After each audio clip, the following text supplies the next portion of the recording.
बिस्मिल्लाहिर्रहमानिर्रहीम। स्टूडेंट्स, मैं आपका टीचर काशिफ रज़ा। आज हम फर्स्ट ईयर केमिस्ट्री में थर्ड चैप्टर के गैसेस वाले चैप्टर में properties of liquids and solids को स्टडी करने जा रहे हैं। इससे पहले वाले लेक्चर में हमने गैसेस की प्रॉपर्टीज़ को डिस्कस किया था। आज हम लिक्विड और सॉलिड की कुछ प्रॉपर्टीज़ को डिस्कस करेंगे और उसके बाद बाकायदा तौर पे गैसेस के बारे में मुख्तलिफ़ थ्योरीज़ और मज़ीद कंसेप्ट्स को डिटेल में जो है वो स्टडी करेंगे इंशाल्लाह। तो अब लिक्विड जो हैं इनकी ना तो कोई डेफिनेट शेप होती है लेकिन डेफिनेट वॉल्यूम होता है। जिस तरह गैसेस में हमने पढ़ा कि गैसेस की ना तो कोई डेफिनेट शेप है ना कोई डेफिनेट वॉल्यूम है, लेकिन उसके बरक्स जो लिक्विड्स होते हैं इनका डेफिनेट वॉल्यूम होता है लेकिन डेफिनेट शेप नहीं होती। ठीक है, तो पहला पॉइंट क्या हो गया कि liquid have definite volume but no definite shape.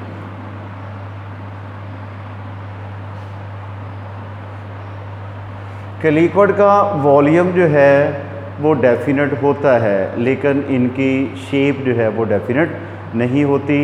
जिस बर्तन में भी हम लिक्विड्स को डालते हैं ये उसी बर्तन की शक्ल इख्तियार कर लेते हैं। और अगर इनकी बात की जाए रेट ऑफ डिफ्यूज़न की, तो इनमें रेट ऑफ डिफ्यूज़न पाया जाता है लेकिन गैसेस के मुकाबले में कम होता है। ठीक है, तो लिक्विड कैन डिफ्यूज़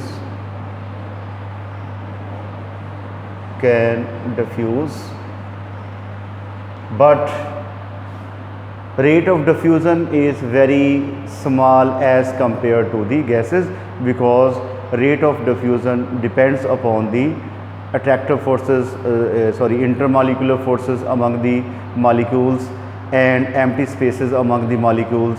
अब लिक्विड के मॉलिक्यूल्स के दरमियान चूँकि एम्प्टी स्पेसेस जो हैं वो नेग्लिजिबल स्मॉल होती हैं, इसलिए इनका रेट ऑफ डिफ्यूज़न क्या होगा, वो बहुत कम होगा। किसके मुकाबले में?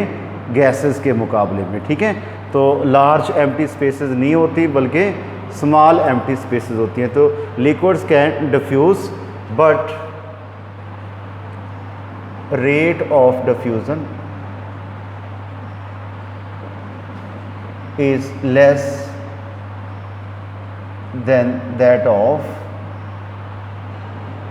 गैसेस। कि लिक्विड्स जो है वो डिफ्यूज़ कर सकते हैं, लिक्विड्स के अंदर इंटरमिक्सिंग प्रॉपर्टी होती है लेकिन गैसेस के मुकाबले में बहुत कम होती है। ठीक हो गया। और उसके बाद ही तीसरा पॉइंट इसमें लिखेंगे, there are negligible small empty spaces among the molecules। के लिक्विड्स के मॉलिक्यूल्स के दरमियान जो एम्प्टी स्पेसेस हैं वो बहुत कम होती हैं, नेग्लिजिबल स्मॉल होती हैं। We can not compress the liquids because of negligible small empty spaces among the molecules.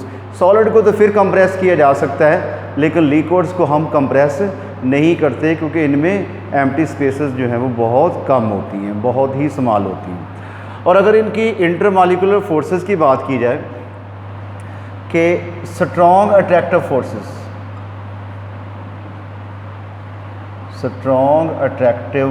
Forces as compared to the gases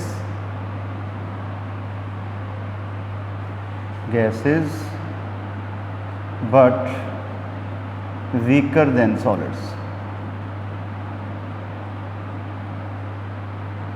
कि लिक्विड्स के अंदर जो अट्रैक्टिव फोर्सेस हैं वो स्ट्रॉन्ग होती हैं गैसेस से स्ट्रॉन्ग होती हैं और सॉलिड से वीकर होती हैं, ठीक है। Intermediate between liquids gases and solids, के जो लिक्विड्स में अट्रैक्टिव फोर्सेस हैं वो गैसेस के मुकाबले में ज़्यादा होती हैं और सॉलिड्स के मुकाबले में बहुत कम जो है वो होती है, ठीक है। तो किसी भी लिक्विड की या किसी भी सब्सटेंस का जो मेल्टिंग और बॉइलिंग पॉइंट है वो इन्हीं अट्रैक्टिव फोर्सेस पे डिपेंड करता होता है।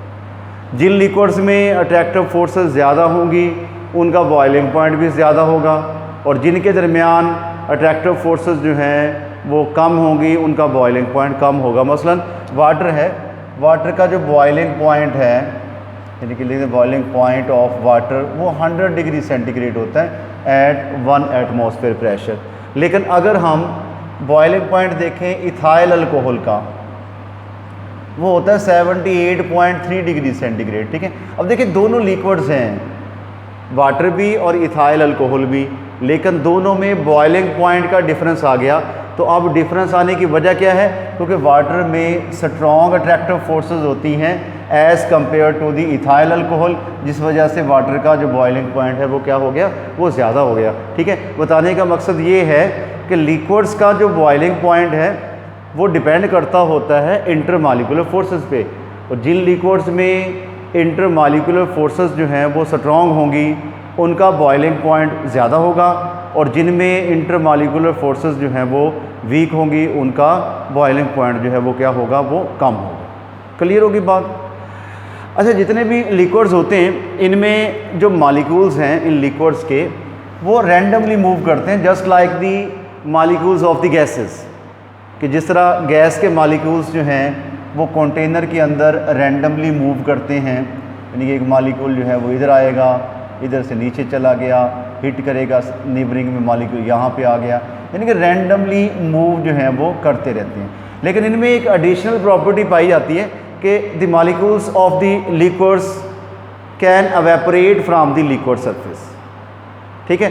तो इनकी एक प्रॉपर्टी लिक्विड्स की क्या है कि liquid molecules can evaporate from the liquid surface, कि लिक्विड्स में एवेपोरेशन जो है वो पाई जाती है। एवेपोरेशन क्या होती है कि लिक्विड में चंद एक मॉलिक्यूल जिनकी काइनेटिक एनर्जी ज़्यादा हो जाए वो लिक्विड की सतह से निकलते रहते हैं, तो उनका लिक्विड की सतह से निकलना जो है वो कहलाएगा एवेपोरेशन। और रेट ऑफ एवेपोरेशन भी डिपेंड करता है अट्रैक्टिव फोर्सेस पे, कि जितनी अट्रैक्टिव फोर्सेस ज़्यादा होंगी रेट ऑफ एवेपोरेशन जो है वो उतना ही कम होगा, और जितनी अट्रैक्टिव फोर्सेस जो हैं वो वीक होंगी रेट ऑफ एवेपोरेशन उतना ही ज़्यादा हो जाएगा। जैसे सिपरेट है, उसको हम खोल के रख दें ढक्कन, वो एवेपोरेट हो जाता है क्योंकि उसकी जो अट्रैक्टिव फोर्सेस हैं वो वीक होती हैं, जबकि पानी जो है वो काफ़ी देर पड़ा भी रहे तो इतना ज़्यादा एवेपोरेट नहीं होता, क्योंकि उनमें अट्रैक्टिव फोर्सेस जो हैं वो क्या होती हैं, वो स्ट्रॉन्ग होती हैं। ठीक हो गया? तो these are the properties of some of the properties of the liquids. अगर हम बात करें सॉलिड्स की, कि सॉलिड्स में डेफिनेट शेप भी होती है और डेफिनेट वॉल्यूम भी होता है। Solids have a definite shape and definite volume.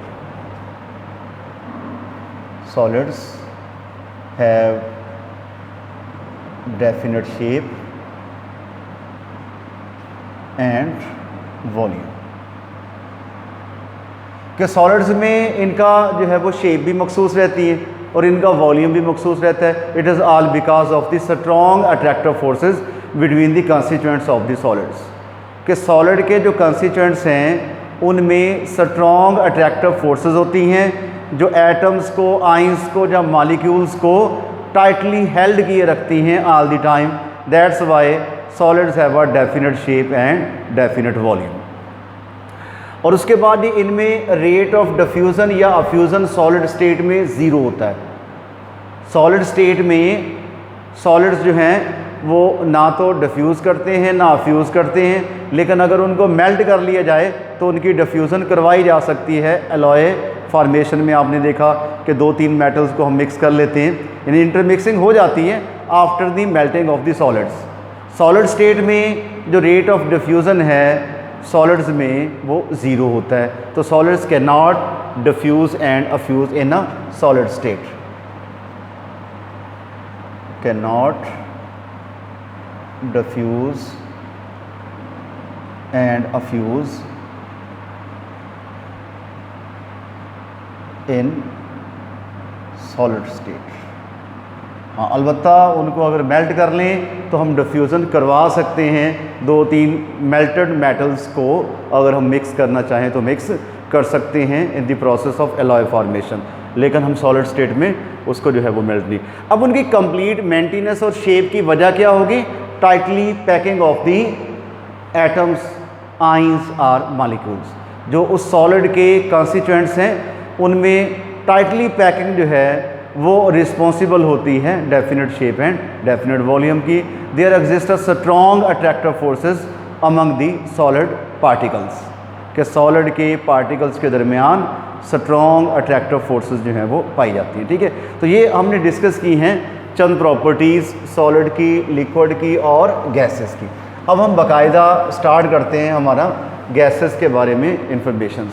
तो सबसे पहले हमने पढ़ा हुआ है गैसेस के बारे में कि गैसेस में जो मॉलिक्यूल्स होते हैं वो रैंडमली मूव करते हैं विद इन अ कंटेनर। कि आपके पास ये मॉलिक्यूल्स हैं कंटेनर के अंदर, ये रैंडमली मूव करेंगे, आपस में भी टकराएंगे और जिस कंटेनर में रखा जाएगा उसकी वॉल्स के साथ भी टकराएंगे, यानी कि आपस में भी टकराते हैं और जिस कंटेनर में रखा जाए उस गैसेस को उसकी वॉल्स के साथ भी टकराएंगे। अच्छा, अब ये मॉलिक्यूल है, फ़र्ज़ किया ए मॉलिक्यूल है, इसको हम ले लेते हैं। जब ये मॉलिक्यूल कंटेनर की वॉल्स के साथ जाके हिट करेगा ना, कंटेनर की वॉल्स के साथ जाके टक्कर मारेगा, तो वहाँ पे ये एक फोर्स एक्सर्ट करेगा अपनी कोलिजन की वजह से, टकराव की वजह से, अपने मोमेंटम की वजह से ये कंटेनर की वॉल्स के साथ जाके हिट करेगा। जब वहाँ पे हिट करेगा तो एक फोर्स एक्सर्ट करेगा कंटेनर के पर यूनिट एरिया पर। उस फोर्स को हम कहते हैं क्या? प्रेशर। यानी प्रेशर क्या हो गया? Force per unit area, a force exerted by the molecules on the per unit area of the container, it's said to be a pressure. तो प्रेशर क्या होगा? फोर्स exerted by molecules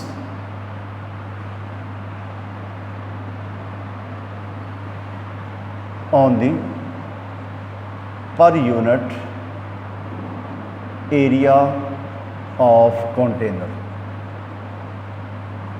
के container के per unit area पर जो molecules hit करके force exert करते हैं, that force is said to be a pressure.